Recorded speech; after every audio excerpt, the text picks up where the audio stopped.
નમસ્કાર, મારી Manjula સરાણી official YouTube ચેનલમાં આપ સૌનું હાર્દિક સ્વાગત છે. નમસ્કાર, આપની સાથે હું છું મંજુલા. અત્યારે ગેનીબેને નવું બંધારણ બનાવ્યું ત્યાર પછી બધા લોકોને લાગી રહ્યું છે કે ગેનીબેનના બધા જ બંધારણને તોડી દેવામાં આવી રહ્યું છે. તેમાં એક હતા કે અર્જુન ઠાકોર અને ગબ્બર ઠાકોર કે જેમણે ડીજેનો ઉગ્ર વિરોધ કર્યો, તેમની સાથે બીજા અન્ય કલાકારો પણ જોડાયા. તેમાં પણ ગેનીબેનનો વિરોધ થયો. સાથે જ અન્ય બાબતોમાં પણ ગેનીબેનનો ખૂબ વિરોધ થઈ રહ્યો છે. ગેનીબેને જે બંધારણ બનાવ્યું, બંધારણને લઈને લોકોને લાગી રહ્યું છે કે આવું તરત જ બંધારણ કેમ બનાવી દીધું.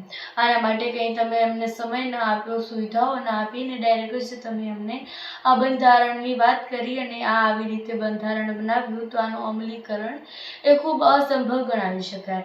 કારણ કે અમને સમય આપ્યા વિના જ આ બંધારણ બનાવ્યું છે, તેથી અમે કંઈ સંકલ્પો લઈ શક્યા નહીં અને આ બંધારણનું પાલન કરવું એ અત્યારે અમારા માટે શક્ય નથી. આવું કેટલા બધા લોકો દ્વારા કહેવામાં આવ્યું છે અને સાથે જ બીજા અન્ય વિરોધો પણ કરવામાં આવ્યા છે.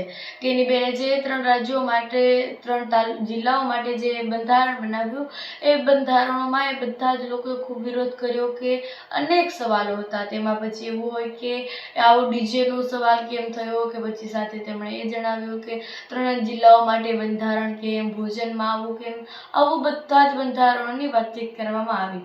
પરંતુ એ ગેનીબેન છે તેઓએ એવો નિર્ણય લીધો છે કે એનો જવાબ આનું જે બંધારણ છે સમગ્ર તેમણે જે દિવસે બંધારણ કર્યું હતું તે દિવસે તે સમગ્ર બાબતનો જવાબ આપશે.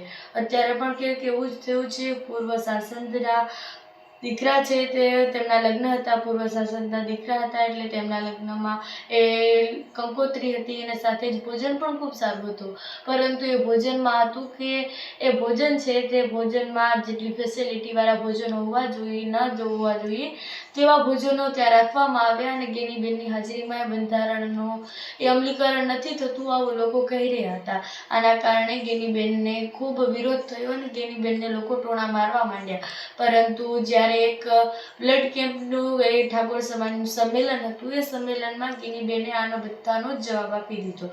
ગેનીબેને બધાને જણાવી દીધું કે આનો જવાબ જેવો ક્યારે આપશે ને તેઓ આના વિશેના શું નિર્ણયો લઈ રહ્યા છે. ગેનીબેન સાથે અલ્પેશ ઠાકોરે પણ તેમને ગેનીબેનની હાજરીમાં એ બધા વિરોધ કરનારા લોકોને પણ જવાબ આપ્યો. એના પછી ગબ્બર ઠાકોર અને અર્જુન ઠાકોરના પણ કેટલા બધા નિવેદનો આવી રહ્યા છે.